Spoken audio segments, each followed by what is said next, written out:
اعوذ باللہ من الشیطان الرجیم، بسم اللہ الرحمن الرحیم۔ پیارے بچوں، آج کا ہمارا موضوع ہے کلہن، کلاس 5 سبجیکٹ اردو۔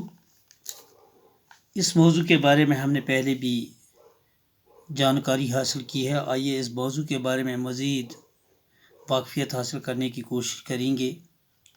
کلہن کشمیر کی سرزمین نے جس طرح بہت سارے بزرگوں کو جنم دیا ہے، کلہن جو ہیں وہ بھی ان شخصیات میں سے ایک ہیں۔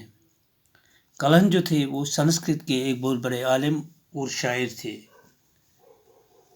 اس طرح بہت سارے شاعر گزرے ہیں، اسی طرح کلہن جو تھا وہ بھی سنسکرت کے ایک بہت بڑے عالم اور شاعر تھے۔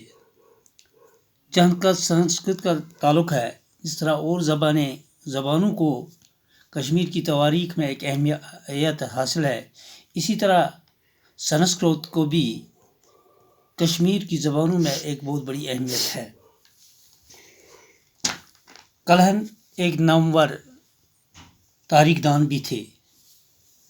انہی کے بارے میں ہم آگے چل کر مزید جانکاری حاصل کرنے کی کوشش کریں گے، تو اس کے لیے تو ہم سیدھے پیج نمبر 50 پہ آتے ہیں اور شروع کرتے ہیں۔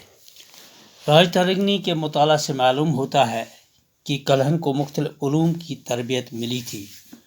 ان کے دور میں جو علوم مروجہ تھے ان سے وہ پوری طرح واقف تھے۔ راج ترنگی جو کلہن نے لکھی ہے، اس کو پڑھنے سے معلوم ہوتا ہے، ہمیں پتہ چلتا ہے کہ کلہن کو بہت سارے علوم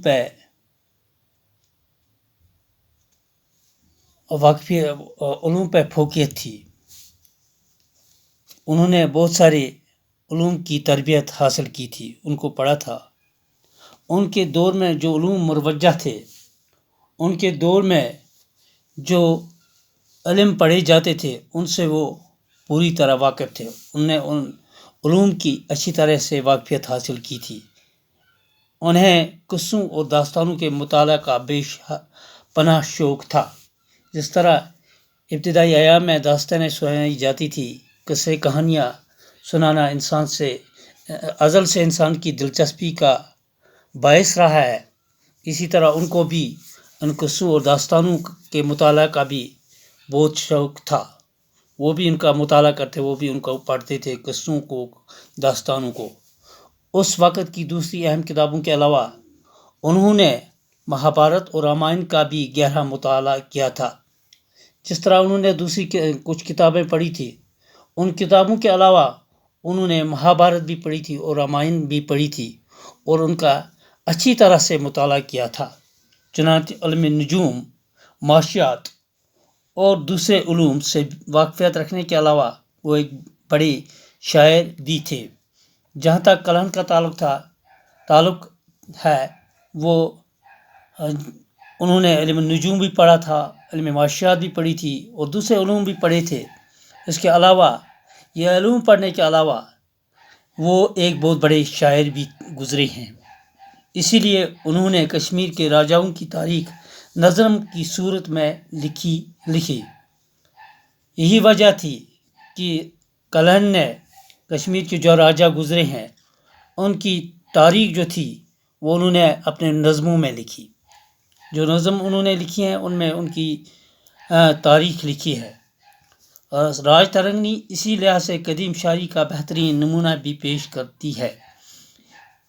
اسی وجہ سے جو کلہن نے ان راجاؤں کی تاریخ نظموں میں لکھی ہے، اسی وجہ سے راج ترنگی جو ہے یہ کشمیر کی قدیم شاعری جو تھی یہ اس کا ایک بہت اچھا نمونہ تھا۔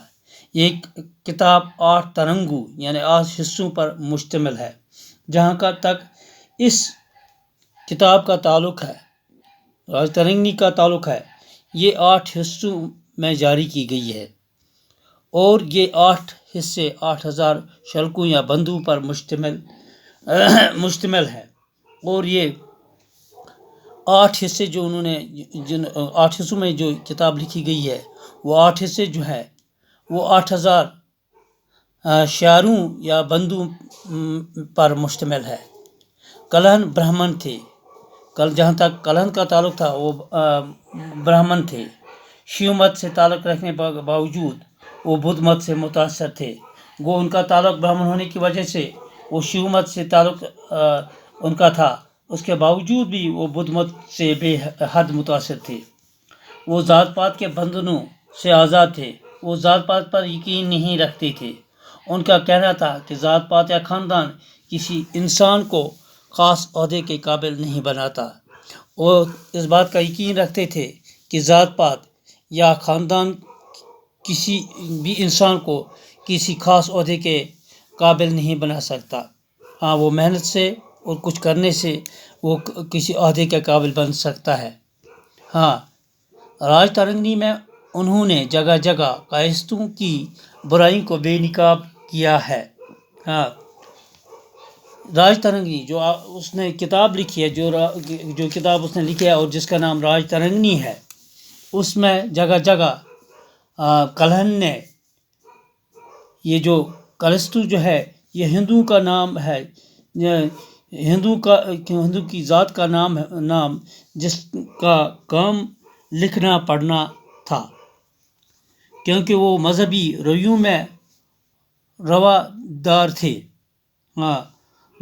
تھے کیونکہ وہ مذہبی رویوں میں کیا جائزہ رکھنے والے تھے۔ کلہن تنگ نظری، تعصب اور قومیت کی بتوں سے مکمل طور پر آزاد تھے۔ جہاں تک کلہن کا تعلق تھا وہ تنگ نظری پہ یقین نہیں رکھتے تھے، وہ تعصب پہ یقین نہیں رکھتے تھے، اور وہ قومیت کی بتوں ان چیزوں پہ وہ ٹوٹلی وہ کسی بھی صورت میں ان چیزوں پہ یقین نہیں رکھتے تھے۔